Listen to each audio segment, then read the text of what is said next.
You're listening to Cobb, Conversations on the Business of Brands with Sudeep Chawla and Sharavana Raghavan.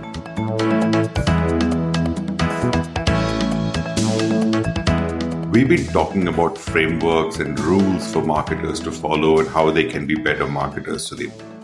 Let's get into a bit of storytelling today. As you say, it's one of the best traits of a marketer.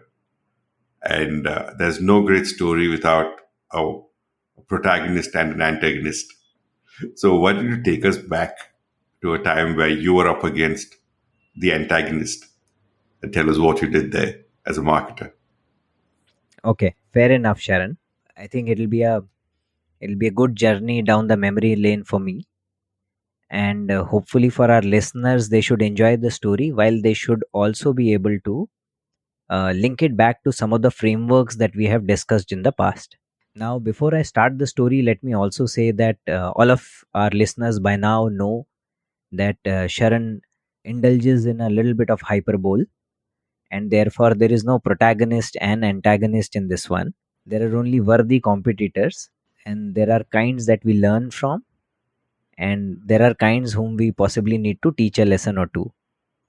That's just a toned down version of what I said, but yeah, it's your story. I let you have your piece. Okay. So, 2009 is when this story starts, where I was the kids brand manager, and there was a product called Kinder Joy, which had started gaining traction from south of India. Right. When you say kids brand manager, what were you managing? So I had a dual portfolio. I was reporting to the category head of Cadbury Dairy Milk. So I was the brand manager on Cadbury Dairy Milk. Plus I had the charge for Gems. There used to be a dairy milk variant for kids called Wowie. So these were the two brands that I used to manage on my own. Plus I used to manage Cadbury Dairy Milk under the category head. Got it. So you were managing brands that were targeted at kids primarily at that stage. Correct. So then at that stage, it was observed that this product called Kinder Joy, which used to earlier be available in India via just the import route in Kerala, had started gaining traction, and the company had set up a factory in Pune. And when I say gaining traction, they had gone to about 3 to 4% market share in overall South, and about 7.5-8% market share in modern trade. Because it had started gaining traction, it, as marketers, we tend to be dismissive of smaller regional players a lot of the times.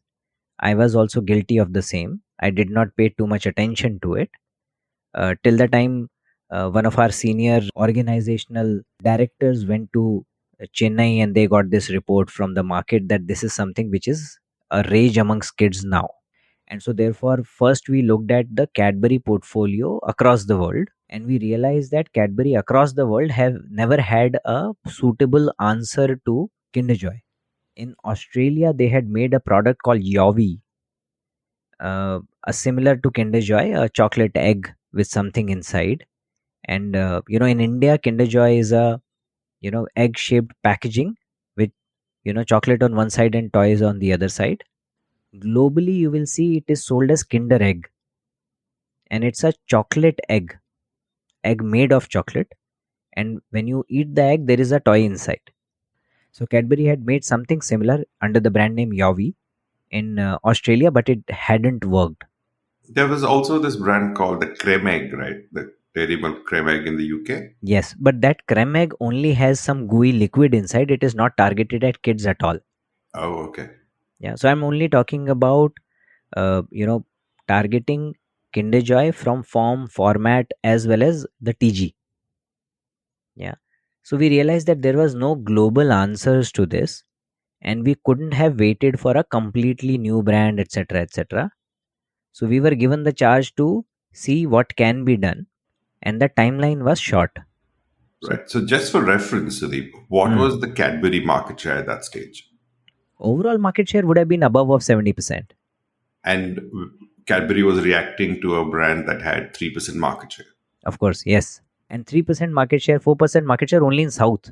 Yeah. So nationally, it would have been 1% market share. But, that is why possibly Cadbury is where Cadbury is. because they recognize some of these players when they are becoming bigger, or even before they have started becoming bigger, and then they make sure that they have an appropriate reaction to them. Right. We actually first tried to learn as much as we can from the competition. I and some of my colleagues went and met a lot of consumers who had consumed Kinder Joy, a lot of consumers who hadn't, and we took Kinder Joy samples to them and got them to experience the product, the packaging, and everything. We also commissioned agencies to get us qualitative as well as quantitative research about various aspects of Kinder Joy. And the idea was to understand them inside out. What was fascinating, Sharon, purely from a marketing point of view, regardless of whichever TG you are working with, one of our biggest price points at that point in time used to be rupees 5 for every product. Cadbury Dairy Milk, 5-star, gems, as well as perk. We were primarily a rupees 5 company at that point in time. Everything expensive, which was either rupees 10, rupees 20 variants, or variants like fruit and nut, crackle, etc., were significantly smaller. And here was this product which had launched at about 30 rupees and selling like hotcake amongst kids of all the ages. Right. So that was the first thing that the competitor taught us, that we could actually think outside that rupees 5, rupees 10 bracket and really think value for money rather than put down money. When we broke down everything that Kinder Joy was offering, we were quite fascinated with it. It was an extremely well designed product. If you look at the packaging when you go to a shop, you will find that it has this lovely trays with eggs stocked on it. One of the most fascinating things that you will see is that there is this side tail to each egg. Now, there is no reason for that tail to be there, but that tail serves two purposes. Number one, it fits into a groove and therefore it makes sure that the egg stays vertical. Number two, the tail also provides a handle to open the egg. What the kids played back to us, Sharan, was that eating Kinder Joy is an experience in itself. Just the fact that they are still unwrapping it, they buy it, then they break it open, then they have to open both sides. Yeah. So all of that was almost like an unwrapping the gift. And what they say is sometimes the excitement of unwrapping the gift is more than actually getting the gift. Right. I think you also touched upon this in one of the previous episodes about chocolates. The delayed Yes, gratification is what correct, gives the kick. correct. So this whole act was enjoyed by kids. Yeah. And Right. then, of course, the product, it was a gooey, messy eat, a very creamy chocolate kind of a um, product with crunchy texture also thrown in. So therefore, there were a multitude of textures. So all of that was great. The toys were good quality. Yeah. And what they did for additional measure was put up a proposition to the mothers that the product has some goodness in it. Yeah. And all of this cream, etc., was supposed to contain some goodness. So there was goodness of calcium in the cream and goodness of vitamin B in the wafer balls, etc., etc. Yeah. So all of them, that was layered very well. So therefore, there was logical reasonings for the mother to buy into the product, and there was sufficient attraction in the product for the kids to demand it. Right. Yeah. And after a point, the chocolate part of it or the treat part of it also becomes a little mundane, right? And I believe the toys carried it even more than the chocolate itself. Yeah, toys was the primary reason why kids would buy it. But kids have a significantly large repertoire of chocolates.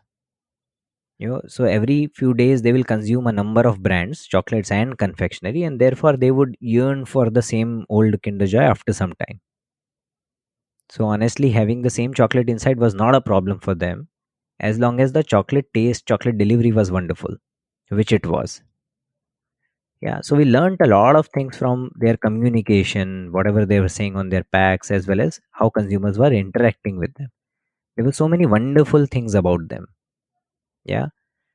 What we did not know at that point in time, how to beat them. We had no clue. Yeah. But we understood, okay, what are they about? You figured out what's working for them. And, we employed what we call as branding prerequisite framework at that point in time. Our listeners might remember that branding prerequisite framework has sections for category, consumers, and competitors. So we understood the category well earlier. There were a few things that Kinder Joy taught us about the category. They taught us a lot about the consumers and the competition themselves. Next, everybody might remember there was benefit laddering that we spoke about, which is The FAB. fab, yeah. Fab, yeah. Features, advantage, and benefits. So when you ladder a Kinder Joy, from a feature perspective, you would realize it has gooey chocolate plus wafer balls plus toy. And they had put up the proposition of the fact that the toys stimulate the mind. So the next layer was goodness of milk plus mind stimulation. Wow. This is also a feature. I think that's very clever. I mean, It we can is. laugh about it today, but it's actually a pretty clever phenomenon. Then there was great shelf packaging, there were bright colors, and there was egg shape. All of these are features. And I also remember they had this arrangement, like the egg arrangement, which could sit on the cash till and be displayed very prominently in every general trade store. Excellent shelf design. So with all of these features, their advantage was that it was liked by kids, and the layer that they had constructed, that it was good for kids also. And therefore parents had no objection. Yeah, that's a deadly combination, which is what Oreo also tried to do later on. But it was liked by kids and good for kids. And it was a stated benefit in their communication that it creates moments of togetherness and happiness between parents and kids. Does this remind you of another brand? Yeah. So a lot of the brands in kids space have later tried to exploit this very space itself, but it specifically spoke about this insight in the TVC. Yeah, and the TVC ends with both the kids kissing their mother on either cheek after she hands them a Kinder Joy, and she feels happy about it. Yeah, those are the moments of togetherness and happiness every parent yearns for. So, just as we go on, are you saying you reverse engineered the framework for Kinder Joy after having spoken to consumers? Because the first time we spoke about it in the previous episode, you said how we can do it for our own brand. Yes. By talking to consumers, by looking at their communication, and by reading through whatever is written on their pack, we were able to reverse engineer the FAB ladder for them. Beautiful. Okay. Yeah. You're listening to COB, Conversations on the Business of Brands. Your hosts are Sudeep Chawla, marketing practitioner, business leader, and educator to advertising and marketing professionals, and Sharavana Raghavan of Vitral Brand Expertise, growth consultants to consumer-facing brands and businesses. For more information, go to cobcast.net. If you find this podcast helpful, please help us by telling your friends and rating us. What next? So what did you do? Now that you've understood what Kinder Joy is about, what their strengths are, why they're working, what were the next steps you took? So what we also did, Sharan, was we were also trying to understand the why. Now their TVC stated everything. It stated features, it stated advantage, and it stated benefit also. So therefore we wanted to just understand the why. And one of our attribution was that because this is a new brand, the new brand needs to make sure that its features as well as its claims, its benefits are understood by the consumer. In our head, we were clear that if we use one of our current brands, we would not need to talk too much about benefits. All our current brands and their benefits are known to the consumer. The legacy will carry it through. Yes. And therefore, we can afford to talk only about features of our offering. Then we said, what is fixed and what is variable? Let's just fix that. So right till now, I used branding prerequisite framework and the benefit laddering, which is your FAB framework, to deconstruct Kinder Joy. Now when I come on my side, I have to decide what is fixed, what is variable, because the only the variable part I need to worry about. So with our discussion, we said what is fixed is the brand. Yeah, we are not going to change with the brand. We are not going to launch a new brand because the speed to market was extremely critical. Now, if I don't need to change the brand, therefore I don't need to worry about a lot about graphics, packaging, etc., etc. A lot of the things come as part of the package. Variable, of course, is what will be my packaging format, what will be my product plus plus offering, and what will be my proposition and communication. Okay. We had three brands to choose from. One, the master brand, which was speaking to all TGs, including kids, which was Cadbury Dairy Milk. Second was another emerging kids brand, which had great affinity amongst kids, Gems. And third was another small brand, which we were still establishing amongst kids, which was Bubbalu. Was Gem still an emerging kids brand? It was still about 200 crores By business size, you mean? business size. And Bubalo also had a big draw among kids, right? Yeah, of course it had. Why did you pick Gems over Bubalu then? So in our head, we had two, three things about this.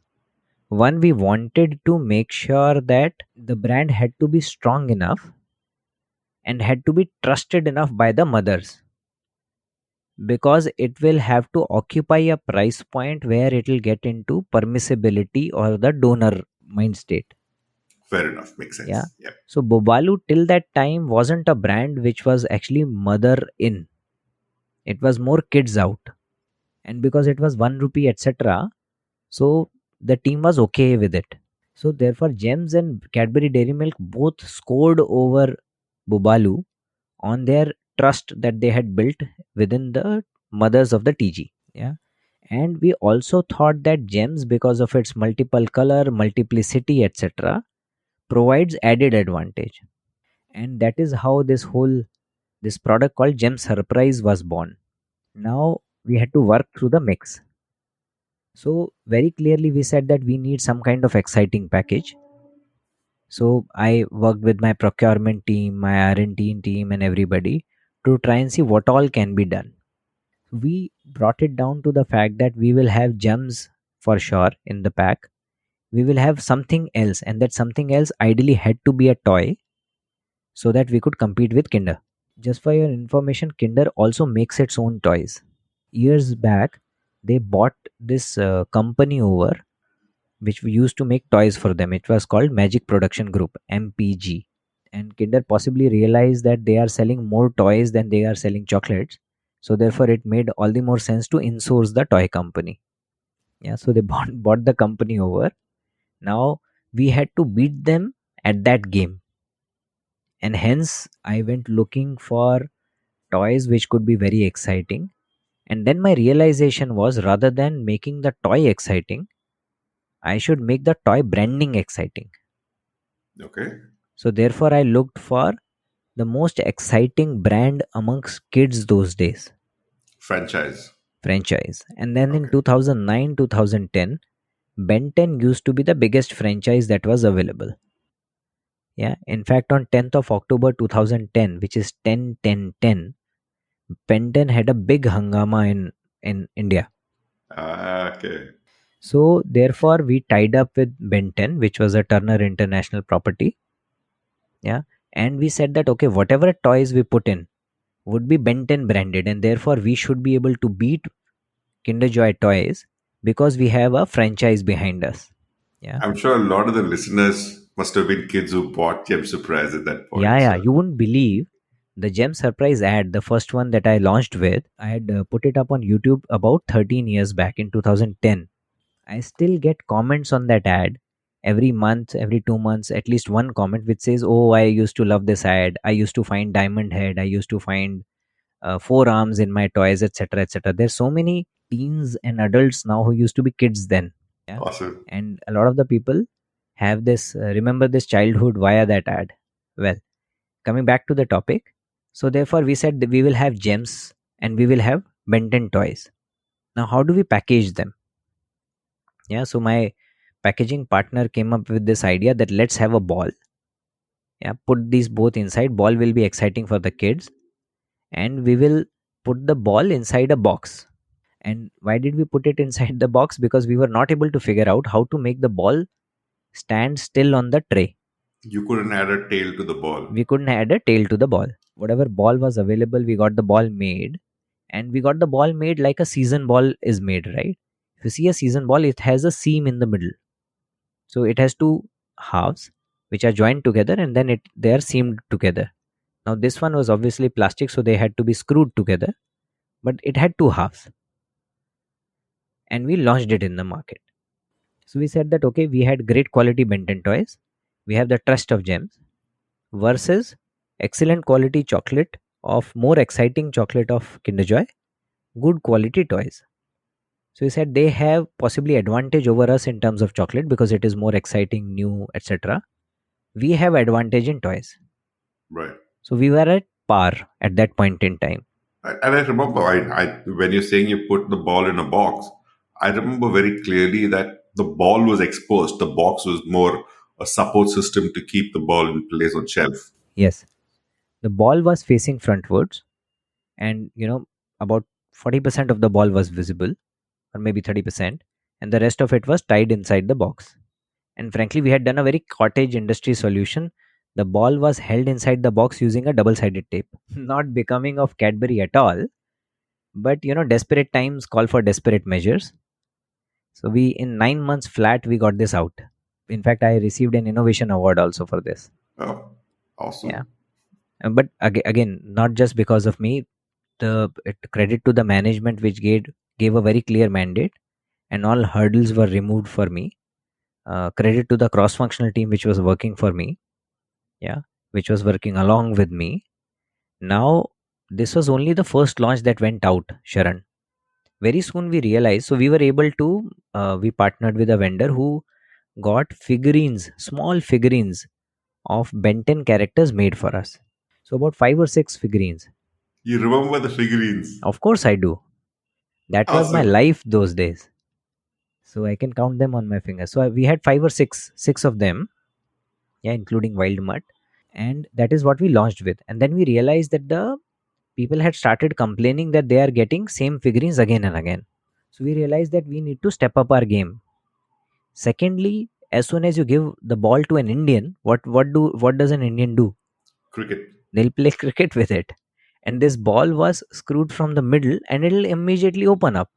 Right. That was another complaint, that we never said with that we'll allow you to play cricket, but they started playing cricket with it. And I had put in all the effort to make it exciting. So all the balls were either in golden or in silver color. Okay. So we said we will make it as exciting as possible. Then we found more colors. So all the balls used to be in blue, red, all green, but all of them were pearly colors, nice premium balls. So we put a lot of effort in this.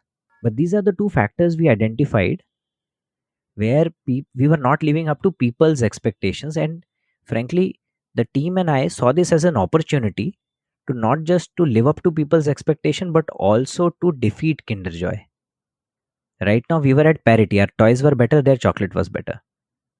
So what we did was that we worked with our vendor, and we said that if we think Benton in, our choice of toys will be limited. So we went toy out.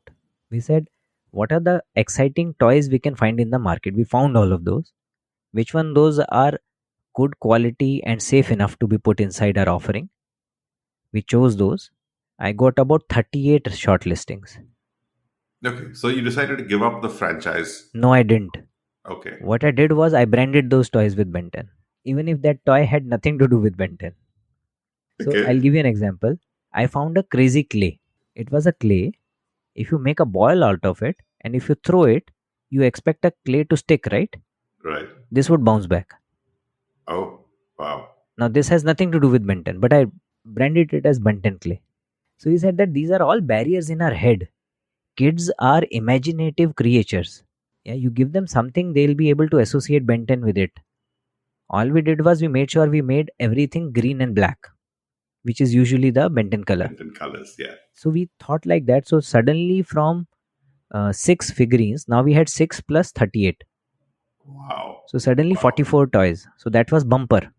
Then we went and we explored more mold making technologies, and we found this what is called as IBM, injection blow mold technology, and via that we were able to make a ball where the lid was very very small. About 80%, 90% of the ball was completely solid, One piece. one piece, and then you had to just screw a small lid, and that became my playable ball. It was so lovely, you could really play proper cricket with it. Although we got feedback later that the seam position is not nice, it is slightly wobbly. Anyways, I don't know whether people were expecting us to make kookaburra balls or what, but we were able to correct both these flaws which were pointed to us by the consumers.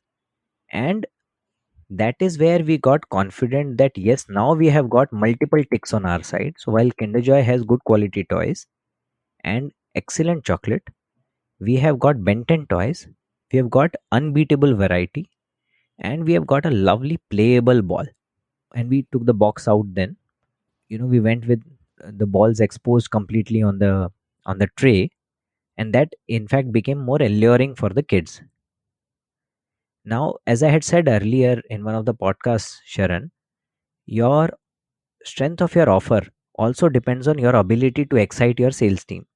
With all of these improvements made, we were very sure that our sales team would be very very excited. Yeah, and that is what we were able to do. Yeah, and therefore my first job was to excite my modern trade team, which was on the forefront, which was really getting significant contribution from Kinder Joy. That is where we created significant impact. We came to about, I don't know, in modern trade I think about 4.5% market share against Kinder Joy's 7.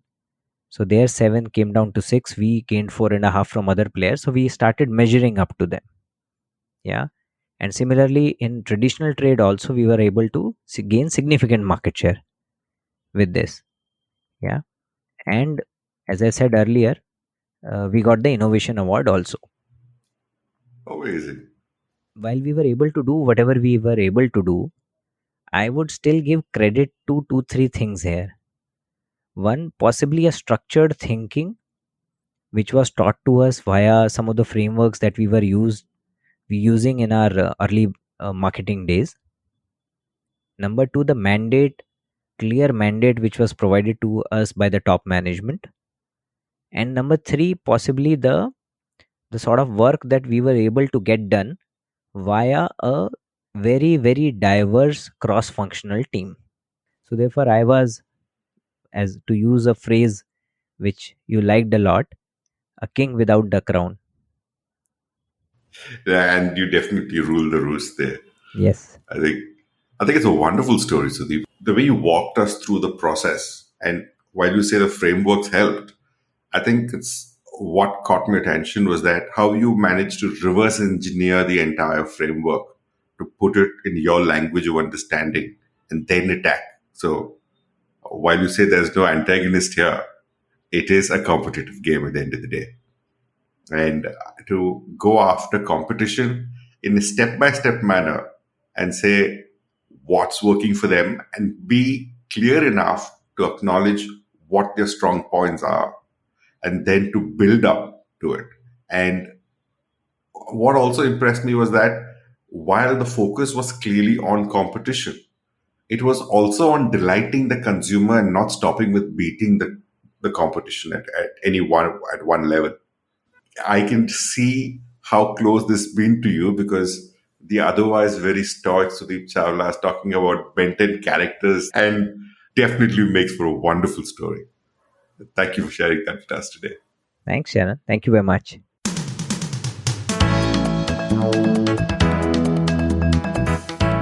Thank you for listening to COB, Conversations on the Business of Brands with Sudeep Chawla and Sharavana Raghavan.